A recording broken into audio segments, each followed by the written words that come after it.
以後跳不出籠路，人生誰可以冷靜破解每場夢？神態、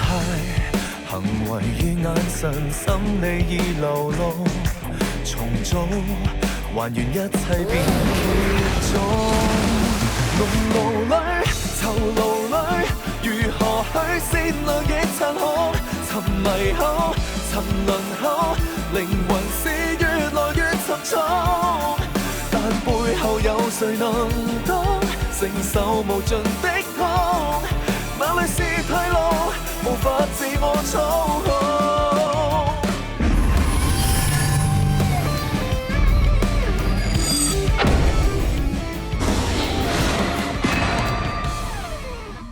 អាខេតយកមិញហើយបេះដូងគេចុកខ្សោយមិនអាចសង្គ្រោះបានទេមិនក៏អញ្ចឹងសមត្ថភាពបេះដូងគេចុកខ្សោយតាំងពីដើមធ្វើត្បិតតែពេលនេះមិនដឹងច្បាស់ថាហេតុអីបេះដូងគេចុកខ្សោយតែគេសន្លប់យូរយ៉ាងនេះធ្វើឲ្យសមត្ថភាពសរីរាង្គគេចុកខ្សោយជារឿងធម្មតាម្យ៉ាងបដូរពេទ្យភ្លាមៗក៏អាចប៉ះពាល់ដល់គេដែរសុំទោសផងចុះ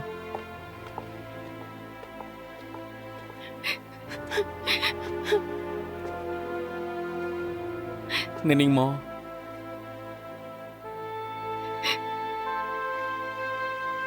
គឺលោកធ្វើឲ្យអាខេតស្លាប់ហេតុអីក៏លោកចង់បដូរពេទ្យគឺលោកជាអ្នកបង្កឡើងគឺលោកជាអ្នកធ្វើឲ្យគេស្លាប់បានហើយឈប់ផឹកទៅបានទេមិនអីទេ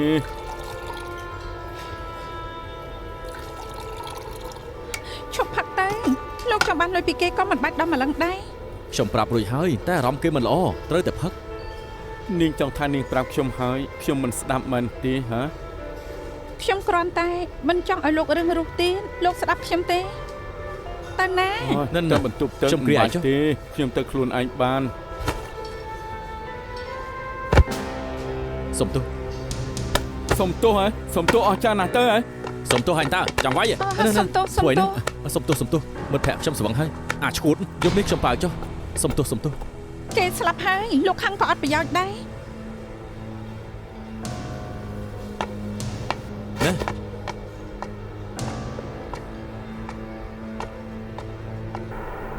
រួចហើយ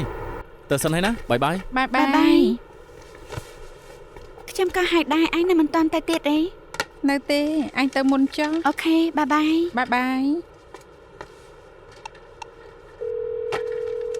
ថងយើខ្ញុំចេញទៅធ្វើការហើយបើមកយកខ្ញុំទៅសុបជាមួយគ្នាទៅបានទេបងណាត់អ្នកមកញ៉ាំអីមកជាមួយគ្នាទេអត់ទេខ្ញុំទៅហូបខ្លួនឯងវិញ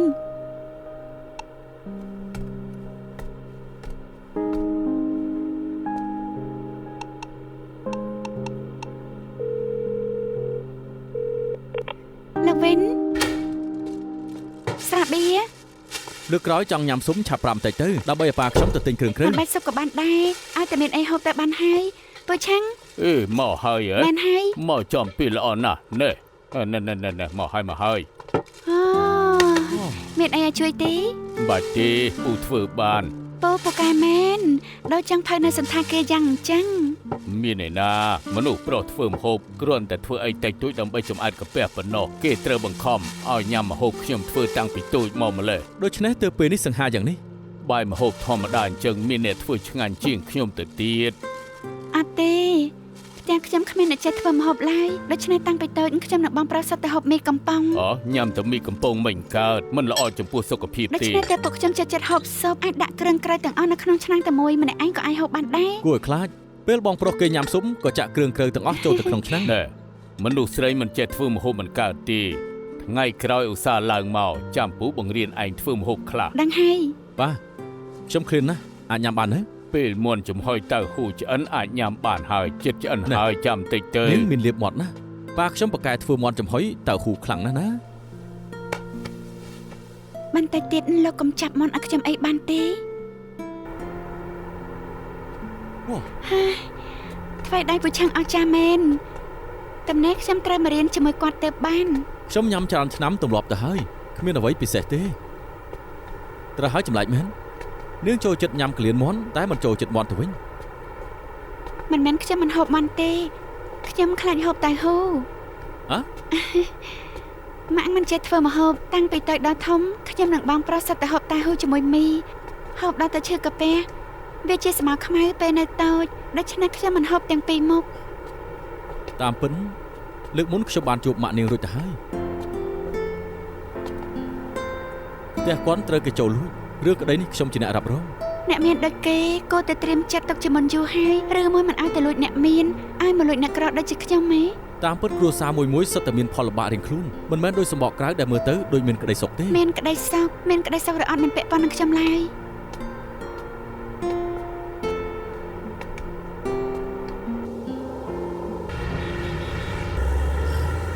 នៅផឹកទៀតខ្ញុំខ្លាចថានាងផឹកដល់ស្វឹងហើយគេនៅមិនទាន់មកផងគេខានមកប្រហែលថ្ងៃទៅហើយ អញ្ចឹងមានវិធីអីផ្សេងទៅ3ថ្ងៃហើយមិនលេចមុខមកក៏មិនលើកទូរស័ព្ទហើយតែទៅកន្លែងការងារឲ្យអាមេរំសាយកាន់ណាត់ទាំងអស់ហើយក៏មិនប្រាប់ថាអត់ទៅក្រៅមកវិញឬអត់លោកគិតថាខ្ញុំអាចធ្វើអីបាន ខ្ញុំបានផ្ញើសារទៅគេហើយគេមើលរួចហើយតែគេមិនឆ្លើយអារម្មណ៍គេនៅពេលនេះគឺដូចពេលដែល IC កើតរឿងនៅឆ្នាំនោះបេះបិទតែម្ដងហើយ ការស្លាប់របស់អាខេតលើកនេះមិនដឹងថាគេខូចចិត្តយូរប៉ុណ្ណាទៀតទេ គេគិតថាក្រោយពេលអាខេតដឹងខ្លួនអាចមានសាក្សីបញ្ជាក់ថាវាងហៃឆឹងបញ្ជាឲ្យលូជឿនឆាំងសម្រាប់មនុស្សតែចប់ហើយពេលនេះសាក្សីតែម្នាក់គុណក៏ស្លាប់ទៀត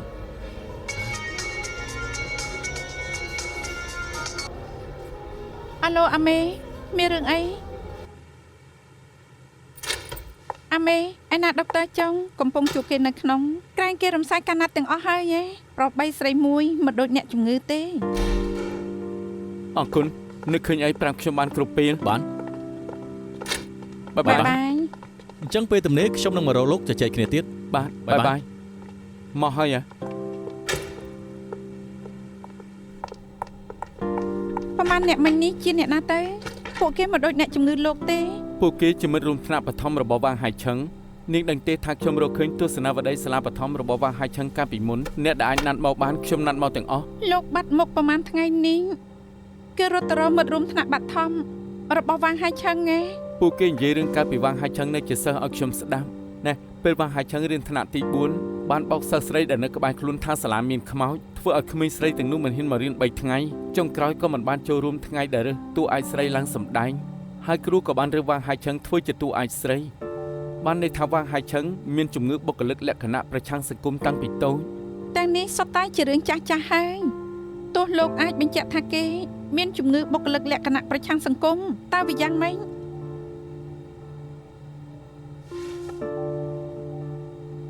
អាខិតស្លាប់ហើយតម្រុយអីក៏លែងមានដែរតែគ្រប់យ៉ាងគឺសុទ្ធតែកើតឡើងដោយសារតែវាងហៃឆឹង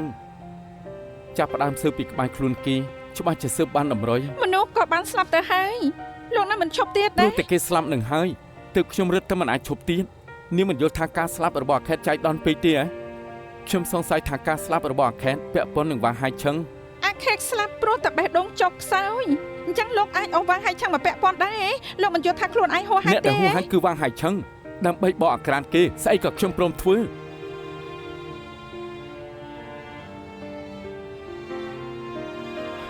មិនឌីនាងធ្លាប់ថានឹងជួយខ្ញុំជួយរកយុត្តិធម៌ឲ្យ IC ជាមួយខ្ញុំ ខ្ញុំធ្វើបែបនេះរហូតមកមិនមែនដើម្បី IC ទេគឺដើម្បីលោក សុំទោសខ្ញុំបានប្រាប់នាងច្បាស់ហើយថាក្នុងចិត្តខ្ញុំមានតែ IC ម្នាក់គុណ ខ្ញុំដឹងច្បាស់ខ្ញុំគ្រាន់តែមិនយល់ថា IC មានចំណុចពិសេសអីទៅ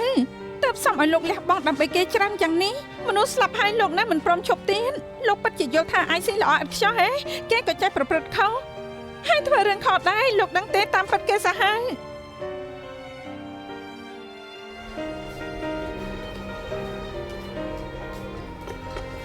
ធីវ៉ៃយ៉ាងម៉េចទៅហើយ អាហាសុំទោស មិនក៏សុកសុំទោសខ្ញុំអញ្ចឹង មិញនេះខ្ញុំខឹងខ្លាំងពេកខ្ញុំបានយករឿងរបស់លោកនឹង IC ពីមុនប្រាប់ធីវ៉ៃបាត់ទៅហើយ IC ឈប់ផឹកទៀតទៅពួកយើងបិទទ្វារហើយនាងដឹងថាធីវ៉ៃធ្វើអញ្ចឹងក៏ដើម្បីនាងល្អដែរទេ ដើម្បីខ្ញុំហ៎នៅក្នុងចិត្តគេខ្ញុំគ្រាន់តែជាសិស្សប្អូនដែលគេស្គាល់នៅសាកលវិទ្យាល័យមិនស្មើនឹងអ្នកជំងឺគេម្នាក់ផង នាងមិននឹងអាចជានាងល្អិតទៅការងាររបស់នាងប្រហែលឆ្នាំនេះគ្រប់គ្នាសុទ្ធតែមើលឃើញ តែមិនមែនគ្រប់គ្នាសុទ្ធតែទទួលយក នាងស្ដាយក្រោយ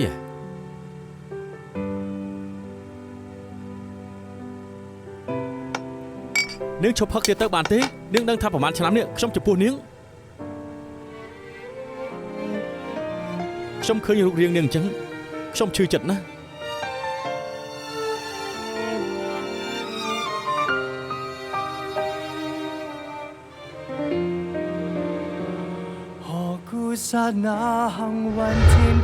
តាមពិតទៅរឿងនោះធីវ៉ៃបានដឹងទៅហើយពេលនោះ IC ធ្វើជាអ្នកណែនាំផ្លូវចិត្តនៅមជ្ឈមណ្ឌលមានម្ដងត្រូវអ្នកជំងឺដែលជួបថ្នាំវាយឲ្យរបួសធីវ៉ៃយល់ថាបើគេនៅទីនោះបន្តទៀតគ្រោះថ្នាក់ខ្លាំងណាស់ក៏ឲ្យ IC លាឈប់ដូច្នេះក៏ឆ្លៀតឱកាសនោះសុំគេរៀបការនឹងបងទៅតែរៀបការត្រូវធ្វើរឿងជាច្រើននៅត្រូវក្រឹបទឹកឃ្មុំទៀតមិនចឹងអូនលាឈប់សិនទៅរៀបការរួចបើយល់ថាអបសុកអាចទៅបង្រៀនបានឬក៏ទៅរៀនបន្តក៏បានដែរនិយាយទៅបងចង់ឲ្យខ្ញុំលាឈប់គឺបងមិនចង់ឲ្យខ្ញុំធ្វើការនៅមជ្ឈមណ្ឌលទៀតអ្នកជំងឺនៅមណ្ឌលនោះសិតតែមានទំនោរប្រាហឹង្សាបងខ្លាចអូនមានរឿងខ្ញុំប្រាប់ហើយថាលើកនេះចៃដន្យទោះខ្ញុំមិនធ្វើការងារមួយនេះក៏អាចមានរឿងចៃដន្យដែរបងគ្រាន់តែបារម្ភពីអូនទេយល់ថាខ្ញុំធ្វើការងារនេះមិនបានល្អទេបងគ្មានន័យអញ្ចឹងទេបងចង់បានន័យអញ្ចឹងខ្ញុំមិនចង់និយាយជាមួយបងទេខ្ញុំក៏មិនដឹងថាហេតុអីខ្លួនឯងអញ្ចឹងដែរ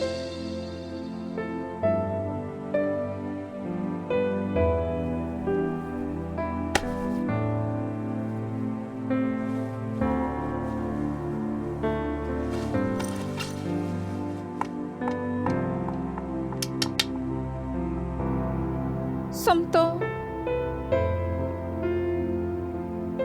អ្នកដែលគួរសុំទោសគឺបងមិនគួរយកការរៀបការបង្ខំឲ្យអូនលាឈប់ពីការងារតែអូនដឹងទេបងពិតជាខ្លាចថាអូនមានរឿងនៅមណ្ឌលម្ដងទៀតមែនលើកមុនពេលដែលបងដឹងថាអូនមានរឿងនោះបងពិតជាខ្លាចណាស់អូនដឹងទេ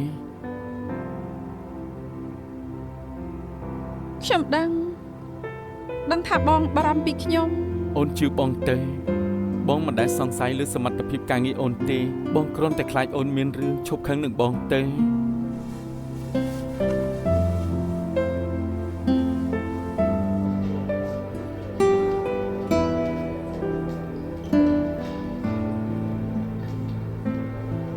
បាញ់និយាយទី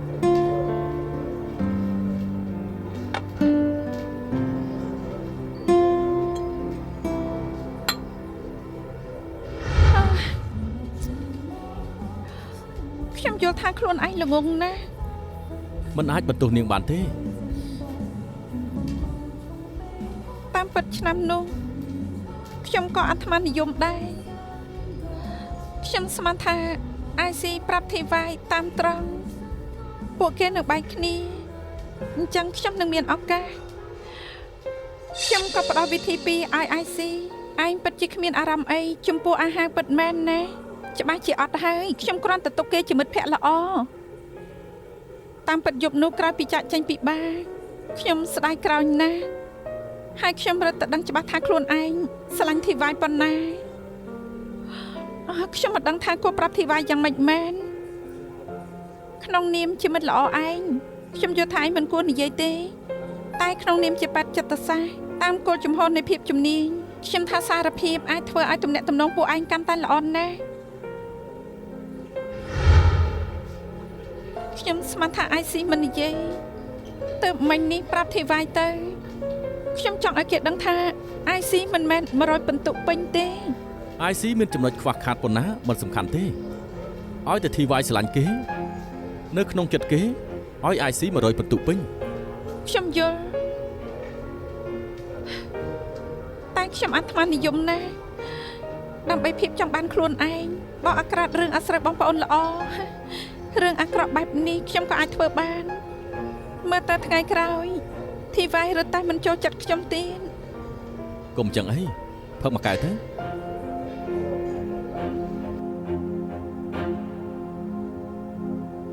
តាមពិតមែនឌីមិនទះសារមកពេលទើបធ្វើបែបនេះបងកុំបន្ទោសគេអីបងមិនបន្ទោសគេទេអ្នកដែលចេះគិតប្រឈមមុខនឹងរឿងស្នេហាក៏ប្រែទៅជាមិនចេះគិតកុំថាឡាយគេបងក៏ដូចគ្នាដែរតែខ្ញុំនឹងអេឡែនលើកមុនបងពិតជាបំភ្លេចបានមែនណា បងគ្រាន់តែដឹងថាបងនឹងអូនឆ្លងកាត់រឿងច្រើនណាស់ដោយសារអញ្ចឹងហើយទើបបងរត់តែមិនអាចដល់លែងវាងហើយឆឹងទៀតបងមិនអាចឲ្យគេធ្វើបាបជនរងគ្រោះដូចជាអូនកាន់តែច្រើនទៀតទេ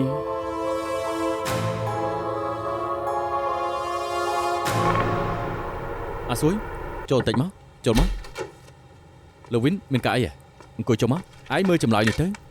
ឯងចាំទេថាថ្ងៃនោះស៊ីជំនាញនិយាយដល់ផ្ទាល់មកថាអ្នកចាប់ជំរិតទាំងនោះហៅតឹងខែជឺជាមិត្តស្រីគេមែនហើយគេប្រាប់បែបនេះមិនពួកគេដឹងថាតឹងខែជឺមិនមែនជាប្រពន្ធស៊ឺជំនាញតាមពិតពួកគេដឹងថាតឹងខែជឺជាសហាយរបស់គេតាំងពីដំបូងមិនចម្លែកទេពេលពួកគេចូលទៅដល់ក្នុងផ្ទះច្បាស់ជាឃើញរូបថតប្តីប្រពន្ធរបស់ស៊ឺជំនាញម្យ៉ាងទៀតស៊ឺជំនាញពាក់កៅអៅនៅក្នុងបន្ទប់ទឹកហើយអបផ្សេងគ្រាន់តែទេក៏ដឹងដែរទេឯងមើលរូបទាំងនេះទៅសុទ្ធតែថតចេញពីក្នុងផ្ទះស៊ឺជំនាញទាំងអស់ក្នុងនេះគ្មានរូបថតប្តីប្រពន្ធគេទេត្រូវហើយពួកអ្នកចាប់ចម្រិតដឹងពីទំនាក់ទំនងស៊ឺជំនាញនិងតឹងខែជឺច្បាស់អាចជាទង្វើរបស់អ្នកនៅក្បែរខ្លួនស៊ឺជំនាញឬមួយជាប្រពន្ធគេពេលនេះគិតទៅយល់ថាចម្លែកមែនបុគ្គលិកស្រីនៅក្នុងក្រុមហ៊ុនត្រូវចាប់ចម្រិតទាលុយពីតកែ30លានក្នុងនាមជាប្រពន្ធគេគ្មានហេតុផលអីយល់ថាគ្មានបញ្ហាទេឆាប់សើពីអ្នកស្រីស៊ីទៅជាពិសេសទំនាក់ទំនងគាត់នឹងតឹងខែជឺលើកនេះពួកខ្ញុំអញ្ជើញអ្នកស្រីមកគឺចង់ឲ្យអ្នកស្រីប្រាប់ពីរឿងតឹងខែជឺបន្តិចមិនដឹងថាអ្នកស្រីស៊ីមានដឹងរឿងខ្លះពីតឹងខែជឺដែរទេជីជាលេខាផ្ទាល់ខ្លួនប្តីខ្ញុំធ្វើការជាង1ឆ្នាំហើយគេពូកែណាដូច្នេះពួកខ្ញុំពីរអ្នកជឿជាក់លើគេណាបានតែកាលពី9ខែមុនអ្នកបានឲ្យអ្នកស៊ើបការឯកជនម្នាក់ស៊ើបពីតឹងខែជឺបើអ្នកជឿជាក់លើគេយ៉ាងនេះមិនក៏ត្រូវស៊ើបពីគេខ្ញុំឲ្យគេស៊ើបពីគេមែនខ្ញុំសង្ស័យថាគេនឹងប្តីខ្ញុំសហការគ្នាពួកយើងសង្ស័យថារឿងក្តីលើកនេះមិនមែនជាការចូលលួចគោលដៅពួកគេគឺចង់ចូលទៅចាប់ខ្លួនតឹងខែជឺ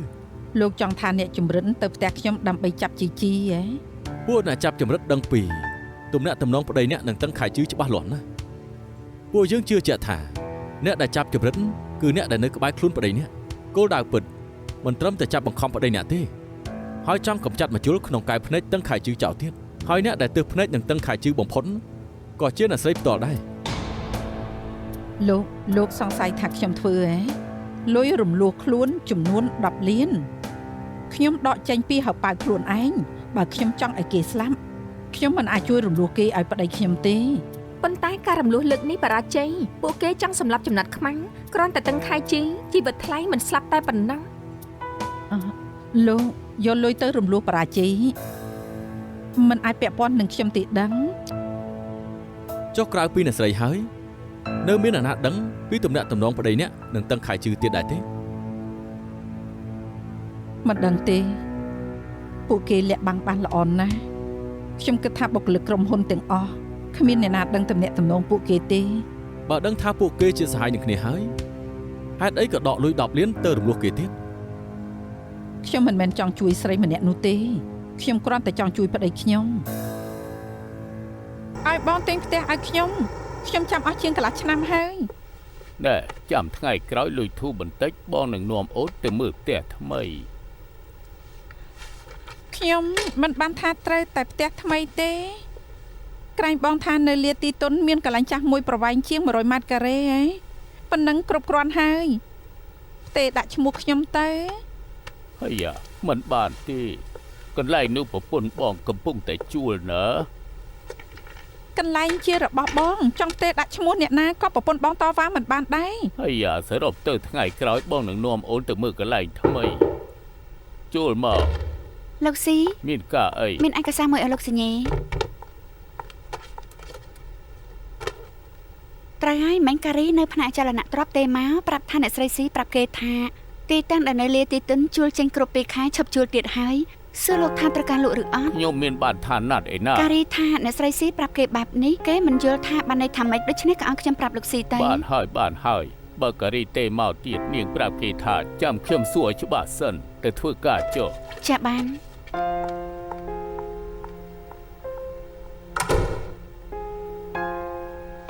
ក្រែងថាដាក់ជួលទេតាមពិតប្រពន្ធបងចង់លក់ចេញបងមិនដឹងផងបងមិនដឹងថាគេចង់លក់ចេញទៅទោះបីគេចង់លក់ក៏ត្រូវឲ្យបងឯកភាពដែរខ្ញុំឈឺក្បាលណាស់មិនស្រួលខ្លួនទេ យប់នេះមិនអាចកំដរបងទៅពិធីជប់លៀងបងទី3ទេ ជីអើយ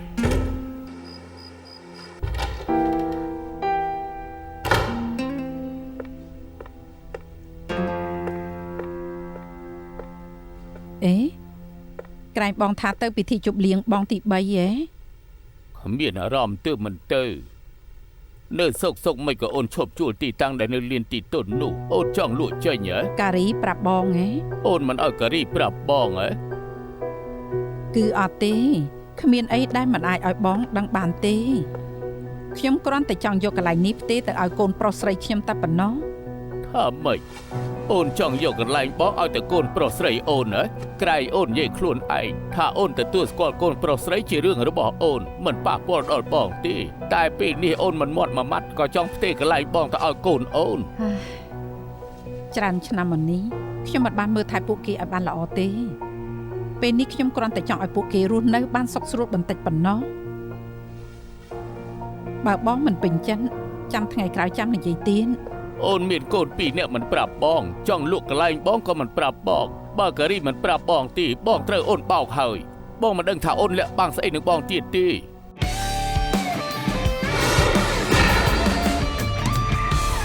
មែនខ្ញុំមិនបានប្រាប់បងមែនតែបងក៏មានរឿងលាក់បាំងនឹងខ្ញុំដែរអ្នកនៅប៉ុស្តិ៍ប៉ូលីសទាំងមូលសុទ្ធតែដឹងថាបងសាហាយជាមួយជីបងស្មានថាខ្ញុំល្ងងដល់ម្លឹងគិតថាខ្ញុំស្អីក៏មិនដឹងល្អទីតាំងខ្ញុំមិនលក់ខ្ញុំយកវាជួលឲ្យកូនប្រុសស្រីខ្ញុំទៅចោះហើយខ្ញុំនឹងបង់លុយជួលចំនួនពួកគេឲ្យបងអញ្ចឹងបានហើយនៅ អ្នកស្រីលោកថងមកហើយ ម៉ាក់ខ្ញុំមកហើយ អាដេឯងមកហើយហ៎អាអ៊ីនទៅផ្ទះបាយយកអីវ៉ាន់មក ចាដឹងហើយ មកណែម៉ាក់ណែនាំឲ្យលោកពូអញស្គាល់ធូនីនេះកូនប្រុសខ្ញុំអាដេ សួស្តីលោកពូលើកមុនបានជួបគ្នាហើយវ៉ាអសអំធំណាស់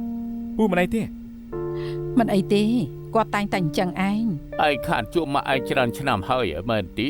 មែនហើយ18ឆ្នាំហើយ 18ឆ្នាំខានជួប18ឆ្នាំមិនយល់ថាមិនចិត្តដិតមនុស្សសេចក្ដីចេតនាម្ដាយកូនពួកឯងពិតជាល្អមែន មែនហើយច្រើនឆ្នាំនេះខ្ញុំនឹកម៉ាក់ខ្លាំងណាស់ អ្នកស្រីអីវ៉ាន់យកមកហើយ មកណែ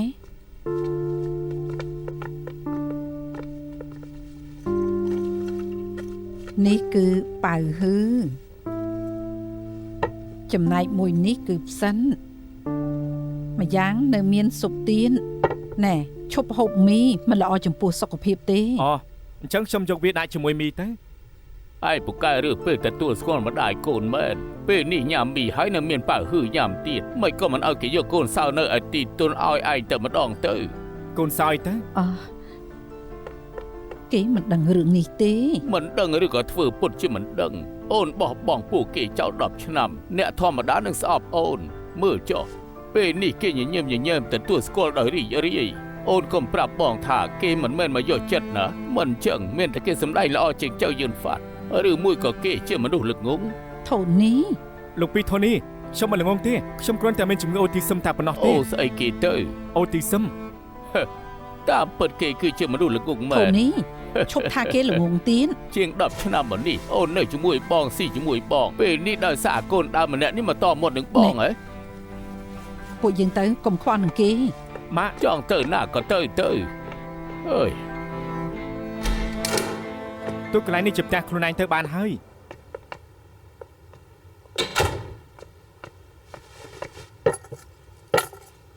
អង្គុយចុះទៅ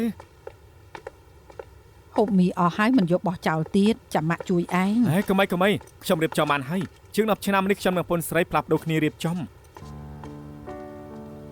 ម៉ាក់បោះបង់បងប្អូនពួកឯងជាង10ឆ្នាំពួកឯងច្បាស់ជាលំបាកណាស់ហើយ អត់អីទេមកពីខ្ញុំរពឹសធ្វើឲ្យម៉ាក់ខឹងខ្ញុំនឹងថាឲ្យទឹកខ្ញុំប្រែជាឆ្លាតម៉ាក់ច្បាស់ជាមកវិញពេលនេះម៉ាក់មកវិញហើយ ឯងឆ្លាតមែន មែនហើយពុនស្រីថាខ្ញុំបរិយានេះដឹងពីអារម្មណ៍គេហើយម៉ាក់ជប់នេះគេនៅទីនេះហើយក ុំអីពេលពួកឯងបាត់ខឹងបន្តិចទៅនឹងលេងអីហើយ ប៉ុន្តែពុនស្រី ហេតុ ត់អីស្រីម្នាក់នេះនៅទីនេះ ស្រីម្នាក់នេះអីទៀតទៅគាត់ជាម៉ាក់ពូជើងគាត់ឆ្លុះគ្នាជាមួយលពូបងកំណប់គាត់មកវិញ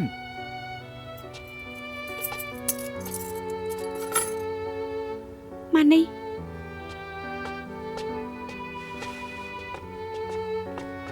មានការអី បងដឹងហើយថាខ្ញុំមិនចូលចិត្តស្រីម្នាក់នេះហេតុអីក៏នាំគេមកវិញ ម៉ាក់ឆ្លុះគ្នាជាមួយពូព្រោះតែបងពូមិនដឹងថាបងមានជំងឺអូទីសឹមទេនៅថាបងល្ងងទៀតម៉ាក់ខឹងណាស់ទើបឆ្លុះជាមួយគា ពេល ត់ ឆ្លោះគ្នាពាក់ព័ន្ធអីនឹងពួកយើងទៅគេមានលុយយ៉ាងនេះឲ្យគេទៅនៅសន្តាគារទៅបានហើយ ហើយជប់ចានេះហើយកំដេញម៉ាក់អីបានទេ អត់ទេម៉ាក់ទៅហើយ ម៉ាក់កុំអី គេចង់ទៅឲ្យគេទៅ មិនបានបងជាបងប្រុសជប់នេះបងឲ្យម៉ាក់នៅទីនេះអ្នកណាក៏មិនអាចដេញគាត់បានដែរអ្នកណាក៏មិនអាចដេញ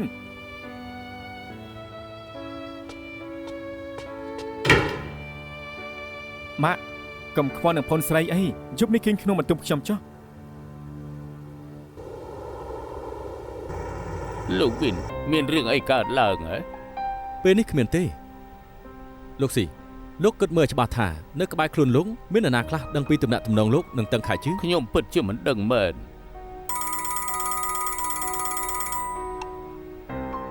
ហៅឡូអាគួងឯងមកវិញពីអង្កលអូអញ្ចឹងឯងសម្រាប់សិនទៅ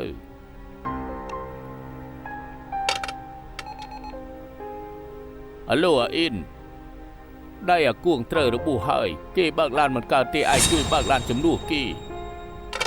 តកងឡានលោកកើតអី គេមិនប្រយ័ត្នធ្វើឲ្យរបួសដៃ ធម្មតាពេលលោកទៅជួបតឹងខែជឺគេជាអ្នកដឹកលោក ម្ដងមកកាលដែរ ដល់ហើយលោកវិនពួកខ្ញុំមកដល់ក្បែរផ្ទះឈិញពីងគង់ហើយឡោះចាំតែតង់គ្នាទៀត លុយយកមិនហើយ ទៅពេលខ្ញុំសិនទៅចិត្តដល់ថ្ងៃហើយឈិញពីងគង់ ចុះពេលណាទើបដល់ដៃទៅ លបងទៅពេលខ្ញុំបន្តិចសិនទៅបាន តែ ទេ ទៀតចង់ឲ្យដៃមកខាងបាក់ទៀតមែនទេ អ្នកអូយ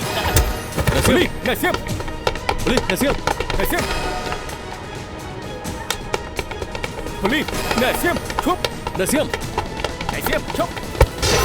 អ្នកសៀមនេះ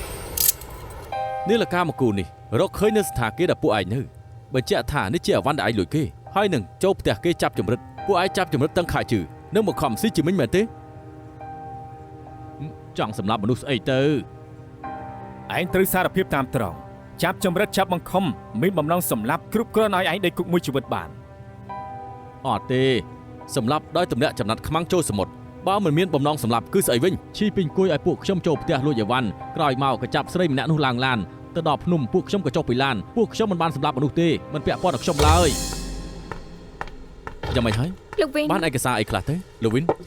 ចម្លើយរបស់ជនល្មើសទាំងពីរស្ទើរតែដូចគ្នាជាអ្នកស្រុកតែមួយនឹងឈីពេញគួងតាមពិតមកហុងកុងដើម្បីធ្វើការខុសច្បាប់គឺឈីពេញគួងជាអ្នកតាក់ទងពួកគេឲ្យចូលផ្ទះតកែគេដើម្បីលួចអីវ៉ាន់ ឈីពេញគង់ប្រាប់ពួកគេថាពេលនោះជាពេលដែលមានម្នាក់លួចមានសហាយមានអ្នកផ្សេងបង្រៀនគេបំផ្ទុះទ្វារនៅប្រាប់ទីតាំងរបស់មានល្បែង ឈីពីងគួងនៅឲ្យពួកគេចាប់ស្រីម្នាក់នោះទៅទៀតដើម្បីបោកយកលុយមួយចំនួនប្រាប់ថាអ្នកមានម្នាក់នោះមិនចង់ឲ្យអ្នកផ្សេងដឹងថាគេមានស្រីខាងក្រៅដូច្នេះច្បាស់ជាមិនដឹង ហើយឈីពេញគង់ក៏នៅចាំទទួលពេលពួកគេចាប់តឹងខែជឺឡើងឡានរួចហើយក៏ដាក់ទៅភ្នំហើយពួកគេក៏នាំគ្នាចុះហើយលបងទាំងពីរនៅហត់ហើយពេលដែលជុកលុយលុះបានហើយម្នាក់30ម៉ឺនមិនខ្វល់ឡើយ ចាំដំណឹងល្អពីឯង ពួកគេចាំឈីពីងគួងអស់3ថ្ងៃនៅតែគ្មានដំណឹងពួកគេមិនដឹងថារំដោះបរាជ័យទេស្មានថាឈីពីងគួងចង់លេបយកតែម្នាក់ឯងក៏ទៅរករឿងគេទៅក្រោយមកនៅវាយឈីពីងគួងទៀត ជនល្មើសស្អីក៏មិនដឹងខ្ញុំប្រាប់គេថាឈីពេញគួងមកខំឲ្យគេយកលុយ30លានមកគេភ្ញាក់ផ្អើលណាស់ ខាងខ្ញុំក៏ដូចគ្នា បើសិនជាពួកគេដឹងថា30លានហេតុអីក៏ព្រមយក30ម៉ឺនឈីពេញគួងសុកចិត្តរៀបចំការដោះដូរដោយខ្លួនឯងបានន័យថាគេចង់លេបយកលុយតែម្នាក់ឯងយូរមកហើយឆាប់ទៅចាប់មនុស្សភ្លាម Yes sir Yes sir ម៉ាក់អរុនសួស្ដី អរុនសួស្ដី ហូបអាហារពេលព្រឹក3នាទីក្រោយហូបបានហើយ ហើពួកឯងហូបមីទុកជាអាហារពេលព្រឹកមិនល្អចំពោះសុខភាពទេ ពួកខ្ញុំហូបបែបនេះតាំងពីតូចមកម្ល៉េះអាបងប្រុសនៅតែខ្ពស់ដូចសេះដដែលមានអីសុខភាពមិនល្អទេ មែនហើយពេលនេះខ្ញុំនៅតែចូលចិត្តដដែលម្ចាស់ថ្ងៃនេះមានប៉ៅហ៊ឺដែលម៉ាក់ធ្វើទៀតមិននឹងអាចខូចសុខភាពទៅ អូគាត់ចេះធ្វើប៉ៅហ៊ឺអីក៏ត្រូវដែរយូរជាងនេះហើយក៏រៀបការថ្មីទៀតថាមិនត្រូវធ្វើដៃធ្វើម្ហូបរីកចម្រើនហើយត្រូវទេ ពេលនេះម៉ាក់បកាយធ្វើម្ហូបណាស់ចេះធ្វើប៉ៅហ៊ឺនៅចេះឆាបផ្សិតទៀតសូម្បីមន់ខ្វាយត្រីចំហុយក៏ចេះធ្វើចេះតែចាំបានទេប៉ុន្តែបើឲ្យសម្លាប់វិញគឺមិនចេះទេលើកមុនពេលដែលគាត់មកក៏ចង់ធ្វើឲ្យឯងហូបដែរ មិនអញ្ចឹងម៉ាក់ធ្វើអាហារពេលព្រឹកឲ្យពួកឯងហូប មិនបាច់ទេខ្ញុំប្រញាប់ទៅធ្វើការ អញ្ចឹងម៉ាក់ទិញអាហារពេលព្រឹកឲ្យពួកឯង អេអ្នកចង់ធ្វើម្ហូបឲ្យខ្ញុំណាស់ហេអញ្ចឹងធ្វើម្ហូបយប់នេះទៅ បានឯងចង់ហូបអី ខ្ញុំចង់ហូបអីក៏បានដែរ បើម៉ាក់ចេះធ្វើម៉ាក់នឹងធ្វើ អូងាយស្រួលទេចង់ហូបអាហារក្នុងផ្ទះធម្មតាចំហុយត្រីអីចឹងទៅតែចាំខ្ញុំចេញពីធ្វើការហើយតែប្រាប់ចាំធ្វើត្រីអញ្ចឹងទៅស្រស់ស្រស់ មិញប្រាប់ឲ្យថាម៉ាក់ខ្លាចធ្វើត្រីមិនកាយគាត់ធ្វើទៀត អញ្ចឹងហេអញ្ចឹងមិនអីទេព្រោះច្រើនឆ្នាំមកនេះពួកយើងក៏មិនដែលហូបម្ហូបដែលគាត់ធ្វើបានមកពេលដែរខ្ញុំទៅធ្វើការហើយ ធ្វើយប់នេះមកហូបបាយជាមួយគ្នាទៅ បាន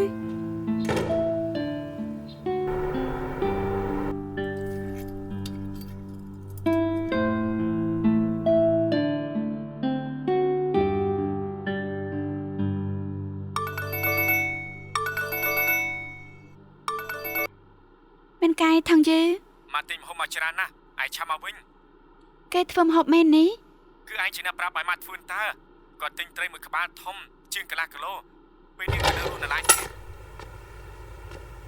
ហ៊ុនស្រីមកវិញហើយ ធ្វើរួចហើយខ្វះមកហូបពីមុខទៀតអាចហូបបានហើយ ហេតុអីក៏ដាក់វ៉ាន់ចេញក្រៅអញ្ចឹង ផ្ទះបាយតូចពេកដាក់មិនអស់ទេ ហ៊ុនស្រីមើលចោលជប់នេះពួកជើងមានម្ហូបឆ្ងាញ់ច្រើនណាស់ហេចាំម្នេះមកហើយមើលទៅគឺត្រីនៅហែលណាយទេម៉ាក់ទិញឧបករណ៍ដាក់វាចិញ្ចឹមទៀតថាចាំឯងមកវិញចាំធ្វើ ធ្វើបាយម្ហូបធម្មតាសោះធ្វើដូចជាធ្វើសង្គ្រាម តែ20នាទីឯងបដូរខោអាវរួចអាចហូបបានហើយ ម៉ាក់ពេលនេះគិតយ៉ាងម៉េច សម្រាប់ត្រីអូយវានៅមិនស្ងៀមសោះវារត់ទៀតហើយឆ្លាត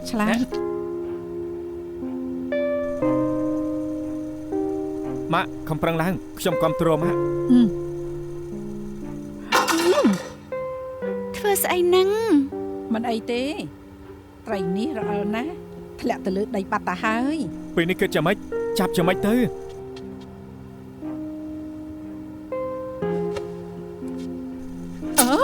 អូ ម៉ាក់មិនអីទេ មុតត្រីដៃ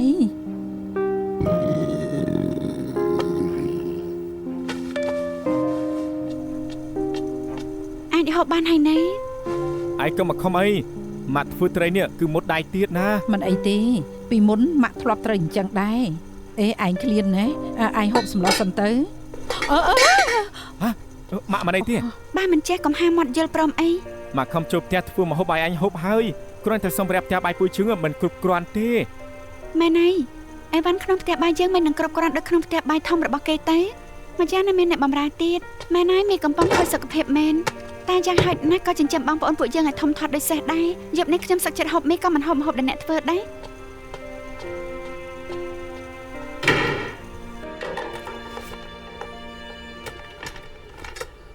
អាមូនមានអ្នកមករកឯង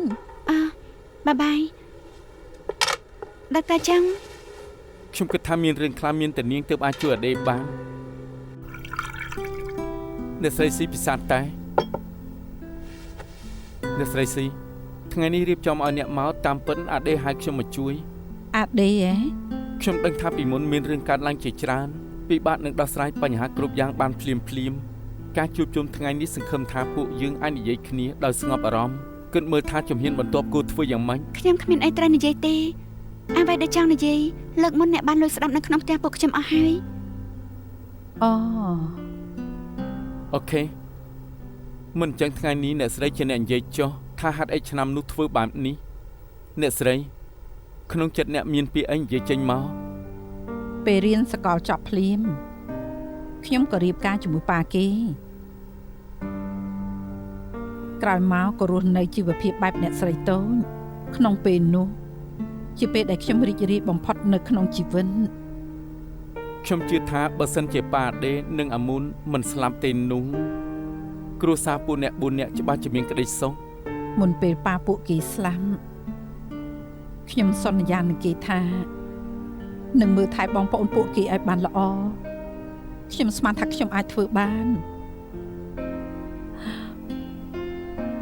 តែការពិតគឺការពិតការរស់នៅពិតជាពិបាកណាស់ ស្រីម្នាក់ត្រូវមើលថែកូនដល់ទៅ2នាក់មិនងាយស្រួលទេ ខ្ញុំស្មានថាប៉ាគេបន្សល់ទុកក្រុមហ៊ុនមួយអាចឲ្យពួកខ្ញុំរស់នៅបានហើយតែតាមពិតទៅក្រុមហ៊ុនគឺជាពាក់បំណុលគេគ្រាន់តែប៉ាគេស្លាប់ភ្លាមម្ចាស់បំណុលក៏ឡើងមកទាបបំណុល ក្រោយមកក្រុមហ៊ុនក៏ទប់មិនរួចទៀតដូច្នេះពួកយើងក៏ប្រែជាគ្មានអីមួយរំពេញដើម្បីរស់នៅនឹងសងបំណុលខ្ញុំក៏ទៅធ្វើជាអ្នកលក់នៅហាងល្បីឈ្មោះមួយពីមុនជាប្រពន្ធអ្នកមានដើរតែទៅទិញអីវ៉ាន់រាល់ថ្ងៃតែពេលនេះត្រូវមើលទឹកមុខប្រពន្ធអ្នកមានវិញមុខមាត់គឺតូចតាចក្នុងមួយថ្ងៃឈររាប់ម៉ោងហត់នឿយណាស់ពេលនោះអាដេមិនដឹងអីទៀតតែងធ្វើឲ្យគ្រូទាស់ចិត្តតែងវាយគ្នាជាមួយមិត្តរួមថ្នាក់មុនពេលប៉ាស្លាប់ក្រែងបងប្រុសក៏អញ្ចឹងដែរជាលេះពេលនោះម៉ាក់មិនបាច់ធ្វើការម្យ៉ាងនៅមានអ្នកបម្រើជួយមើលបងប្រុសឯងតែក្រោយមកម៉ាក់ត្រូវធ្វើការរាប់ម៉ោងពេលនោះព្រោះតែបងប្រុសឯងម៉ាក់តែងទៅសាលាជួបនឹងគ្រូនិងនាយកសាលានៅត្រូវសុំទោសគ្រូអាណាព្យាបាលនិងមិត្តភក្តិគេទៀតនិយាយចំពោះស្រីដែលមិនធ្លាប់ធ្វើការម្នាក់ត្រូវរត់គ្រប់កន្លែងនិងធ្វើគ្រប់រឿងបែបនេះពិតជាមានសម្ពាធណាស់ក្មេងដែលមានជំងឺអូទីសឹមពិតជាត្រូវការថែទាំពីឪពុកម្ដាយច្រើនមែនក្នុងនាមជាម្ដាយផងឪពុកផងខ្ញុំយល់ពីទុក្ខលំបាកនេះអ្នកស្រីប្រកាសជាលំបាកហើយខ្ញុំចាប់ផ្ដើមទ្រាំលែងបានខ្ញុំយល់ថាហន់និងលំបាកខ្ញុំចង់មានកន្លែងសម្រាប់ខ្លួនឯងដកដង្ហើមស្អីក៏មិនបាច់កិនខ្ញុំគ្រាន់តែចង់ដេកខ្ញុំចូលចិត្តដេកដល់ម៉ោងប្រហែលគឺម៉ោងប៉ុណ្ណឹងខ្ញុំចាប់ផ្ដើមគ្រប់គ្រងអារម្មណ៍លែងបានទីបំផុតខ្ញុំក៏រកឃើញវិធីកែប្រែអារម្មណ៍ខ្លួនឯងមួយដូច្នេះក្នុងមួយអាទិត្យខ្ញុំនឹងឆ្លៀតពេលមួយថ្ងៃនាំបងប្អូនពួកគេទៅបណ្ណាល័យខ្ញុំដឹងពេលនោះអ្នកទុកពួកខ្ញុំចោលហើយរត់ទៅផឹកតែថ្ងៃត្រង់ម្នាក់ឯងការចងចាំខ្ញុំល្អណាស់បើរាល់អាទិត្យម៉ាក់គ្មានពេលបន្ធូរអារម្មណ៍ទេម៉ាក់ពិតជាមិនដឹងថាពេលនោះតើម៉ាក់គួររស់នៅយ៉ាងម៉េចពិតមែនរាល់ថ្ងៃម៉ាក់បារម្ភពីថ្លៃជីវភាពថ្លៃសិក្សានិងថ្លៃឡានពួកឯងខ្លាំងណាស់ម៉ាក់ខ្លាចបាត់បង់ការងាររាល់ថ្ងៃខ្លាចគ្មានលុយបង់ថ្លៃជួលមិនអញ្ចឹងពួកយើងនឹងត្រូវដេកតាមផ្លូវប៉ុន្មានម៉ោងដែលនៅហាងកាហ្វេនោះគឺអាចឲ្យម៉ាក់បានសម្រាប់បន្តិចហើយវាក៏ជាការសម្រាកដែលពិតប្រាកដមួយដែរហើយម៉ាក់ក៏បានជួបនឹងថូនីនៅទីនោះអ្នកនាងខ្ញុំអាចអង្គុយផងបានទេដំបូងខ្ញុំមិនដែលគិតចង់ក៏ហក់គេថាធ្លាប់រៀបការនឹងមានកូនពីរទេព្រោះខ្ញុំមិនដឹងថានៅមានឱកាសជួបគេឬអត់ទៀតមិនស្មានថាក្រោយមកនៅរាល់អាទិត្យនៅម៉ោងដដែលខ្ញុំសុទ្ធតែបានជួបនឹងថូនីនៅទីនោះក្រោយមកទើបខ្ញុំដឹងថាតាមពិតគេមករកខ្ញុំជាពិសេសខែក្រោយខ្ញុំត្រូវទៅកាណាដាវិញហើយភ្លាមម្លេះតាមពិតខ្ញុំទៅដល់កាណាដាយូរឆ្នាំហើយមកលើកនេះគឺដើម្បីនិយាយការរស់ស៊ីពេលបញ្ចប់ខ្ញុំត្រូវទៅវិញអាសយដ្ឋាននៅលើកនេះអាសយដ្ឋានខ្ញុំនៅខាងកាណាដានោះបើត្រូវការអីអាចតាក់ទងមកខ្ញុំបានគ្រប់ពេលកុំខ្លាចថាមិនស្គាល់ទីនោះអីខ្ញុំនឹងមើលថែនាងក្រោយពីយកនេះមកបាននោះហើយខ្ញុំមិនបានទុកក្នុងចិត្តទេព្រោះហាងកាហ្វេនោះគ្រាន់តែជាកន្លែងទុកឲ្យខ្ញុំយល់សប្តិតែប៉ុណ្ណោះចាក់ចេញពីទីនោះត្រូវភ្ញាក់ពីយល់សមមិនយូរប្រមាណអាមូនក៏ឈឺក្តៅខ្លួនដល់ត្រូវចូលពេទ្យមួយថ្ងៃត្រូវទៅហាងផងទៅពេទ្យផងគ្មានពេលគិតរឿងផ្សេងដើម្បីមើលថែអាមូនខ្ញុំតែងតែទៅធ្វើការយឺតពេលត្រូវគេស្ដីឲ្យរហូតទៅដល់ផ្ទះនៅឃើញអាដេយកថ្នាំពណ៌គូនៅលើជញ្ជាំងធ្វើឲ្យប្រឡាក់ពេញដីនៅពេលនោះខ្ញុំខឹងខ្លាំងណាស់នៅពេលនោះខ្ញុំពិតជាចង់កវែងអាដេទៅលើផ្លូវណាស់ខ្ញុំមិនចេះដោះស្រាយបញ្ហាទេខ្ញុំក៏ជាស្រីធម្មតាម្នាក់ត្រូវការឲ្យគេស្រឡាញ់ ក៏ត្រូវការឲ្យគេមើលថែក្រោយពេលខ្ញុំឃើញនាងមកបាននោះគិតថានេះជាអ្នកជួយខ្ញុំក្រោយមកខ្ញុំក៏ធ្វើការសម្រេចចិត្តដកអាត្មានិយមមួយគឺខ្ញុំទៅកាណាដា គ្មានបញ្ហាទេអ្នកចង់ឲ្យមានអ្នកមើលថែចាំពួកខ្ញុំវិញតែអ្នកធ្លាប់គិតពីពួកខ្ញុំទេ18ឆ្នាំហើយអ្នកចាក់ចេញពីពួកខ្ញុំ18ឆ្នាំអ្នកមិនដែលមកមើលពួកខ្ញុំវិញទេអ្នកនៅចាំថាមានកូនប្រុសស្រីនៅទីនេះដែរឬមួយអ្នកຕົកថាពួកខ្ញុំស្លាប់ហើយមិនមែនអញ្ចឹងទេពេលម៉ាក់មកហុងកុងម៉ាក់ទៅរកពួកឯងនៅមណ្ឌលកុមារកំព្រាម៉ាក់ឃើញអ្នកនៅទីនោះមើលថែពួកឯងបានល្អណាស់ទើបម៉ាក់ចាក់ចេញអ្នកបានមកវិញមើលពួកខ្ញុំមែននៅយកសូកូឡាជាច្រើនមកឲ្យទៀតតើអ្នកចាំទេថាពេលខ្ញុំរត់ចេញទៅចង់ជួបអ្នកមិនបាននិយាយមួយម៉ាត់ទេអ្នកក៏ដើរចេញទៅបាត់នៅចាំទេម៉ាក់បកក្រោយមិនបានឯងក៏បាននិយាយដែរម៉ាក់មិននឹងក្លាហានជួបពួកឯងនឹងទទួលស្គាល់ពួកឯងទៅតួពួកឯងព្រមអត់ទោសឲ្យម៉ាក់ក៏ម៉ាក់គ្មានមុខទទួលស្គាល់ពួកឯងដែរចាអ្នកវិញធ្វើស្អីទៅមានរឿងជាច្រើនវាសនាកំណត់ឲ្យបងប្រុសឯងបានឃើញម៉ាក់ហើយជួបនឹងម៉ាក់ឯងជឿក៏ដោយមិនជឿក៏ដោយម៉ាក់ពិតជាចង់នៅជាមួយពួកឯងម្ដងទៀតណាបើសិនជាអាចម៉ាក់ចង់ប៉ះពៅពួកឯងមានរឿងខ្លះមិនមែនថាចង់ប៉ះពៅគឺអាចប៉ះពៅបាននោះទេ